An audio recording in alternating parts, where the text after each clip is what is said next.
नमस्कार प्यारे बच्चों, स्वागत है आप सभी का ज्ञान सुपर। प्यारे बच्चों, उम्मीद करता हूं कि आप लोग बहुत जबरदस्त तरीके से एग्जाम की तैयारी कर रहे होंगे। आज हम लोग विज्ञान में कुछ ऐसे महत्वपूर्ण चित्रों पर चर्चा करेंगे जो एग्जाम की दृष्टि से बहुत ही इंपॉर्टेंट है।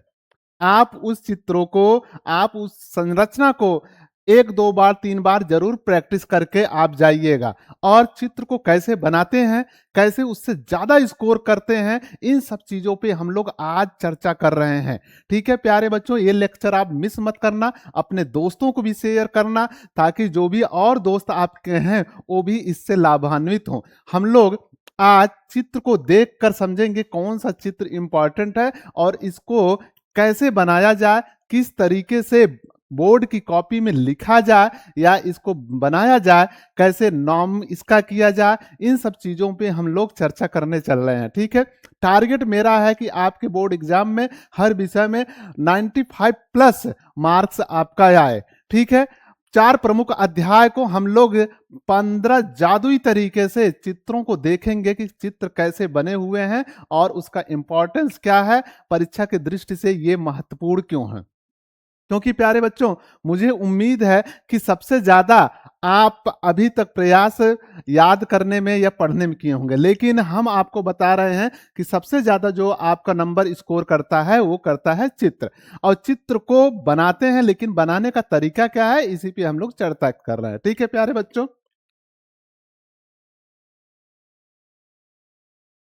जैसे मानव पाचन तंत्र की सबसे महत्वपूर्ण मानव पाचन तंत्र। अगर मानव पाचन तंत्र की बात किया जाए तो आप इस तरीके से संरचना बनाएंगे। ठीक है, और कोशिश कीजिए कि आप भी चित्र को बनाते समय सबसे पहले आप पेंसिल से स्केच बनाएंगे धीरे धीरे करके, उसके बाद आप पेन से बनाएंगे। ठीक, इसके अलावा आप सभी प्रकार के रंगों का इस्तेमाल जरूर करिएगा। थोड़ा समय को देखते हुए, ध्यान में रखते हुए आप क्या करेंगे, आप रंगों का इस्तेमाल करिए कि जितने भी उसमें आर्गन है, अंग है, उन्हें विभिन्न रंगों से दर्शाया जाए। ये क्या करता है, आपको आपके जो चित्र होता है आपके इमेज को जीवंत बनाता है और जो टीचर होता है, एग्जामिनर होता है, उसे आकर्षित करता है और वह आपको नंबर फुल मार्क देकर चला जाता है। ठीक है, और जब आप चित्र अच्छा नहीं बनाते हैं, नामकरण अच्छा से नहीं करते हैं, तो वही एग्जामिनर आपको बहुत ज्यादा नंबर नहीं देता है। ठीक है प्यारे बच्चों, ये आहार नाल की हम लोग बात करें तो आहार नाल, ठीक, यहां से लेकर यहां तक पूरा क्या है, आहार नाल है।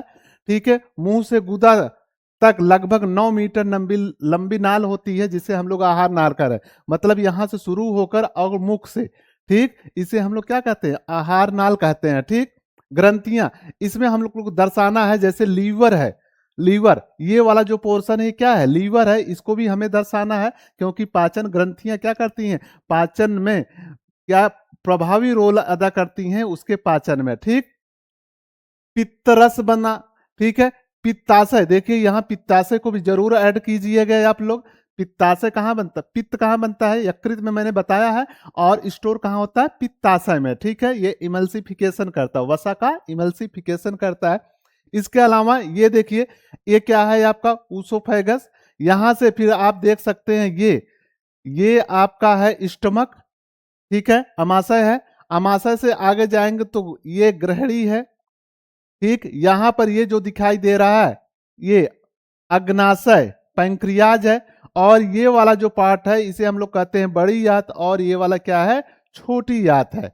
क्या है प्यारे बच्चों, ये छोटी आंत है। ठीक है, इस तरीके से पहले आप चित्र को ड्रा करेंगे, और मैं बता रहा हूं कि आपको सबसे पहले एक पेंसिल ले लेना है, पेंसिल को धीरे धीरे करके स्केच बना लेना है, और स्केच बनाने के बाद आप लोग किसका इस्तेमाल करेंगे, पेन का, और रंगीन कलरफुल पेन का इस्तेमाल करिए ताकि आपका जो चित्र है वो जीवंत दिखे, मतलब जीवित दिखे, समझ में आए एग्जामिनर को, हाँ बहुत अच्छा, बहुत खूबसूरत चित्र बना हुआ है। ठीक है, भोजन का संपूर्ण पाचन बेटा यहीं पर होता है, आपके आहार नाल में ही। ठीक, इसके अलावा दूसरा जो मोस्ट इंपॉर्टेंट है वो है श्वसन से, श्वसन, मानव श्वसन की अगर बात किया जाए तो हमको क्या करना है, यहां पर फेफड़ों का पूछा जाएगा, मानव फेफड़ा का सचित्र वर्णन कीजिए, या मानव फेफड़ा का चित्र बनाइए। तो मानव फेफड़ा का अगर बात करेंगे, ये देखिए, ये ठीक इस तरीके से, और यहां पर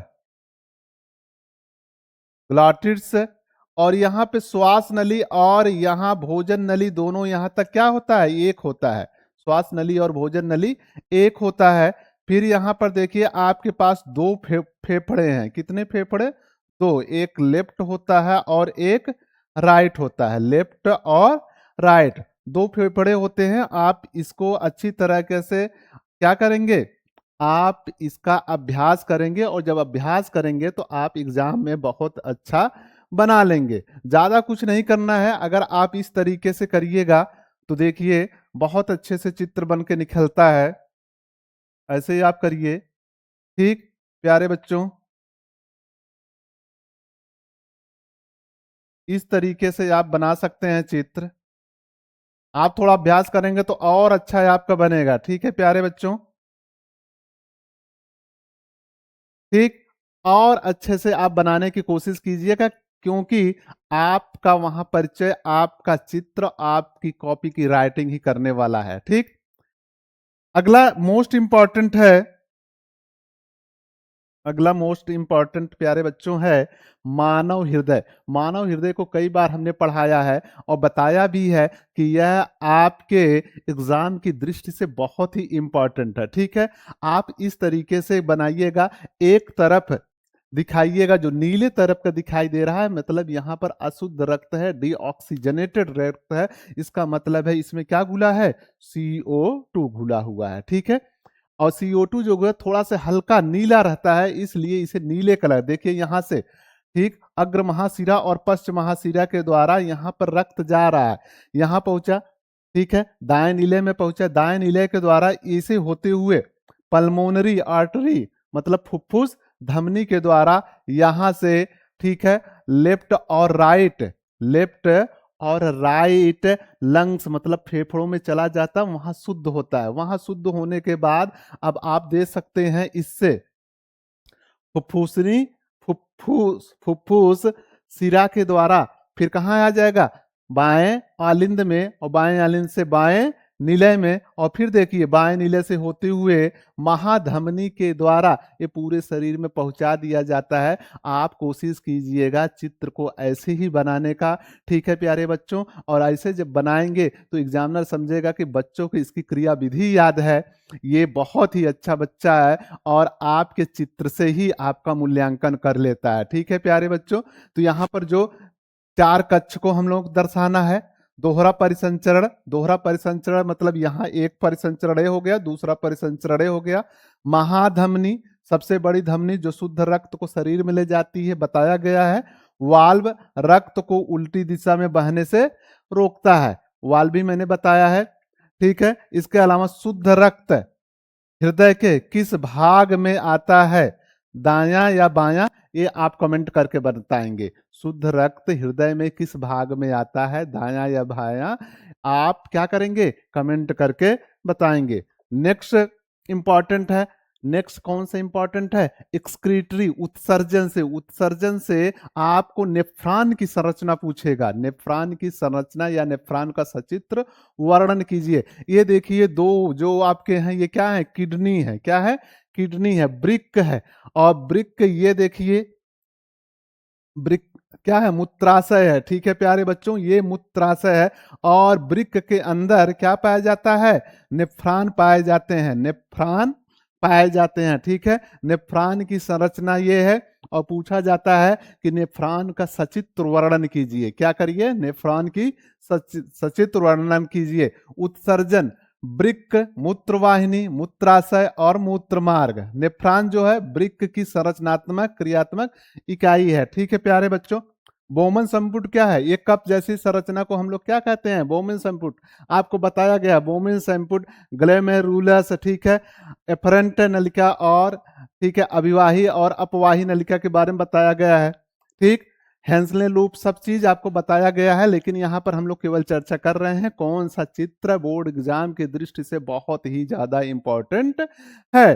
ठीक, आपके लिए एक प्रश्न है, प्रश्न कमेंट करके आप बताइएगा, वृक्क की निस्पंदन इकाई का नाम क्या है? वृक्क की निस्पंदन इकाई का नाम क्या है? ठीक है प्यारे बच्चों, नेक्स्ट जो इंपॉर्टेंट है वो समन्वय एवं नियंत्रण चैप्टर से है। क्या इंपॉर्टेंट है? आपके न्यूरॉन के बारे में, आपकी तंत्र के बारे में, तंत्रिका कोशिका का सचित्र वर्णन कीजिए। तो तंत्रिका कोशिका ये क्या है? ये तंत्रिका कोशिका है, ठीक है। ये जो दिखाई दे रहा है ये डेंड्रान है, ठीक है, द्रुमिका जिसे कहते हैं, और इसके अंदर वाले जिस भाग को कोशिका का सेल बॉडी कहते हैं, और जो ये निकला है इसे क्या कहते हैं? एक्जान, तंत्रिकाक्ष कहते हैं, ठीक है। और जहां पर दो तंत्रिकाएं एक दूसरे से जुड़ती हैं उनको हम लोग क्या कहते हैं? सिनैप्स कहते हैं। जहां दो तंत्रिकाएं एक दूसरे से जोड़ती हैं उनको क्या कहते हैं? सिनैप्स कहते हैं, ठीक है। दूसरा प्यारे बच्चों, ये प्रतिवर्ती क्रिया का भी बहुत ही इंपॉर्टेंट है। जैसे आप लोग जानते हैं जब अचानक कोई घटनाएं घटती हैं तो वो पूरा जो संदेश होता है वो मस्तिष्क तक न पहुंचकर मेरुरज्जु से ही वापस कर दिया जाता है त्वरित कार्य करने के लिए, ठीक है। उसी को हम लोग क्या कहते हैं? प्रतिवर्ती क्रिया कहते हैं। उसी क्या कहते हैं? प्रतिवर्ती क्रिया। जैसे संदेशों का संवहन हो गया, सिनैप्स, दो न्यूरॉन्स के बीच खाली स्थान को क्या कहते हैं? सिनैप्स कहते हैं। प्रतिवर्ती चाप क्या है?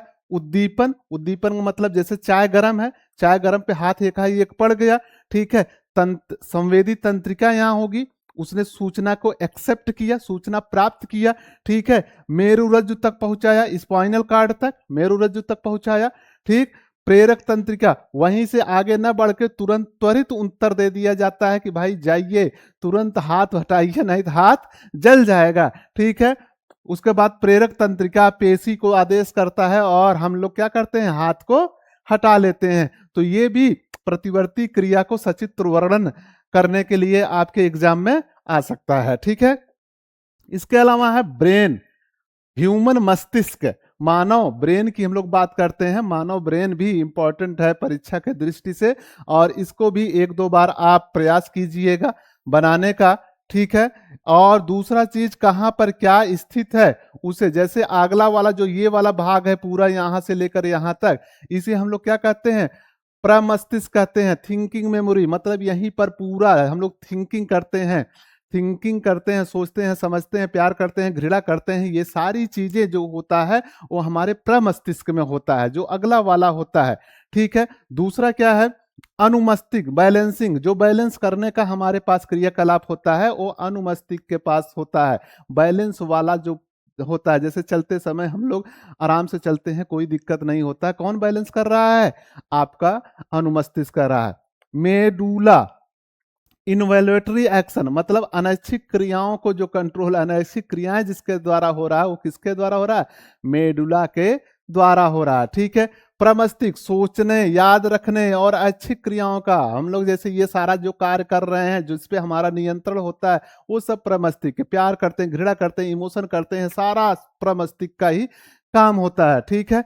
अनुमस्तिष्क, शरीर को संतुलन, जैसे साइकिल चलाना, साइकिल चला रहे हैं, मोटरसाइकिल चला रहे हैं, कोई भी चीज कर रहे हैं, उसका बैलेंस करने का, हम लोग चल रहे हैं, बैलेंस करने का काम कौन कर रहा है? अनुमस्तिष्क कर रहा है, ठीक है। मेडुला अनैच्छिक क्रियाएं नियंत्रित करता है, सुरक्षा, कपाल और मेरुदंड, ठीक है प्यारे बच्चों। तो यहाँ पर हम लोग देख लिए हैं कि मस्तिष्क क्या है, मस्तिष्क के बारे में, और मस्तिष्क का हम लोग को चित्र 2-3 बार हम लोग प्रैक्टिस करेंगे और अच्छे से बनाएंगे। अगला है पादप में समन्वय। अभी पादप समन्वय का भी हमने लेक्चर बहुत अच्छे से कंप्लीट किया था। उसमें बताया था कि जैसे जो पौधे होते हैं प्रकाश की तरफ झुक जाते हैं, ठीक है, प्रकाश की तरफ झुक जाते हैं, क्योंकि जिधर झुकते हैं, जिधर छाया वाला स्थान होता है उसे उधर ऑक्सीजन का निर्माण ज्यादा होता है, इसलिए पौधे जो होते हैं प्रकाश की तरफ झुक जाते हैं। और प्रकाश की तरफ झुकने की क्रिया के क्या कहते हैं? प्रकाश अनुवर्तन कहते हैं, ठीक है। प्रकाश अनुवर्तन होता है, गुरुत्वानुसार अनुवर्तन होता है, गुरुत्व के कारण, ठीक। इसके अलावा पादप हार्मोन्स के बारे में हम लोग पढ़ चुके हैं। कितने पढ़े हैं? पादप हार्मोन्स 5 प्रकार के होते हैं, 3 उसमें होते हैं वृद्धिवर्धक और 2 होते हैं वृद्धि रोधक। 3 जो वृद्धिवर्धक होते हैं उसका नाम है ऑक्सिन, जिबरलिन और साइटोकाइनिन। वृद्धि रोधक जो है वो कौन है? एब्सिसिक एसिड, एबीए भी कहते हैं, और कौन? एथिलीन, जो गैसीय हार्मोन्स भी कहा जाता है। कौन सा हार्मोन्स पत्तियों के मुरझाने के लिए उत्तरदायी होता है? इसको आप कमेंट करके जरूर बताएंगे। अगला बहुत ही बहुत ही बहुत ही बहुत ही मोस्ट इंपॉर्टेंट जो आपका है, वो पूछा जाता है कि भैया पुष्प की संरचना बनाइए। पुष्प की संरचना बहुत बार एग्जाम में पूछा जाता है। पुष्प की आंतरिक संरचना बनाइए एवं नामांकन कीजिए। नामांकन देखिए, जैसे यहाँ आप जानते हैं पुष्प के 4 भाग होते हैं, ठीक है, बाह्य दल, अंतःदल, पुंकेसर और स्त्री केसर। और इसके भी जैसे पुंकेसर के 2 भाग, तंतु, पुतंतु, ये ठीक है, परागकोश जिसे कहते हैं। इसके अलावा स्त्री केसर के 3 भाग, ठीक है, वर्तिका, वर्तिकाग्र और अंडाशय। ये सारी चीज आप मेंशन करेंगे, नाम लिखेंगे और दिखाएंगे, ठीक है। ठीक प्यारे बच्चों, अगला है, ये भी बहुत इंपॉर्टेंट है, ठीक है, मानव जनन तंत्र। नर जनन तंत्र का सचित्र वर्णन कीजिए। तो नर जनन तंत्र ये है, ठीक, नर जनन तंत्र का सचित्र वर्णन में नर जनन तंत्र ये है। आप इसको 2-1 बार प्रैक्टिस करिएगा और बहुत अच्छे तरीके से वहां। दूसरा सबसे ज्यादा जो पूछा जाता है मादा जनन तंत्र। मादा जनन तंत्र का भी आप अभ्यास करेंगे। जैसे यहाँ पर ये वाला जो पोर्ट है, इसे हम लोग क्या कहते हैं? वाइजिना कहते हैं, ठीक है, इसे सर्विक्स कहते हैं। और ये वाला जो भाग है, इसे क्या कहते हैं? गर्भाशय कहते हैं। क्या कहते हैं प्यारे बच्चों? गर्भाशय कहते हैं, ठीक है, गर्भाशय कहते हैं। और ये अंडाशय है, 2 अंडाशय। और ये क्या है? फैलोपियन ट्यूब या बिंब वाहिनी है, ठीक है, डिंब वाहिनी है, जहां पर क्या होता है? निषेचन होता है। और यहाँ गर्भाशय में क्या होगा? बच्चा पैदा होगा, या मेंस्ट्रुअल साइकिल के समय इस गर्भाशय की दीवार का आंतरिक दीवार को कुरेद कर निकाला जाता है, ठीक है प्यारे बच्चों। तो यहाँ आप फैलोपियन ट्यूब, ठीक, आप जानते रहिए निषेचन कहाँ होता है। ये दोनों चित्र एग्जाम की दृष्टि से बहुत ही इंपॉर्टेंट है, इसको मैं बार बार बताया हूं, ठीक, क्लास में। अगला है अमीबा में द्विखंडन प्रक्रिया। अमीबा में द्विखंडन प्रक्रिया हमेशा याद रखिएगा, अमीबा का कोई आकार नहीं होता है, वो हमेशा अपना आकार बदलता रहता है। उसमें जो कोशिका पाया जाता है, जब विखंडन होगा तो इस तरीके से होगा, उसमें जो कोश केंद्रक होगा वो द्विपालित होगा। और आगे चल के प्यारे बच्चों ये पूरा का पूरा ऐसे ऐसे केंद्रक अलग होगा और 2 अमीबा बन जाएंगे। 2 अमीबा यहाँ आप देख सकते हैं, 2 अमीबा बन गए हैं, ठीक है। अमीबा का ये बाइनरी फिजन इसे कहते हैं। क्या कहते हैं? बाइनरी फिजन कहते हैं। इसे आप ध्यान रखिएगा। आनुवंशिकी लिंग निर्धारण। लिंग निर्धारण में जैसे मेल है और फीमेल है, ठीक है, जैसे माता है और पिता है, आपको ये जरूर पूछा जाएगा लिंग निर्धारण। जैसे यक्स, यक्स की अगर बात करें, ये माँ होगी और यक्स वाई कौन होगा? पिता होगा, ठीक है। अब इसका क्या बनेगा? गैमीट बनेंगे। गैमीट मतलब यक्स, यक्स, और इधर से क्या बनेगा प्यारे बच्चों? यक्स वाई, ठीक है, मतलब स्पर्म और ओवा जिसे हम लोग कहते हैं। फिर यहाँ इससे आप करा दीजिए यक्स यक्स मतलब गर्ल्स, लड़की, ठीक, यक्स वाई, यक्स वाई फिर क्या हो जाएगा प्यारे बच्चों? बॉय, लड़का, ठीक है।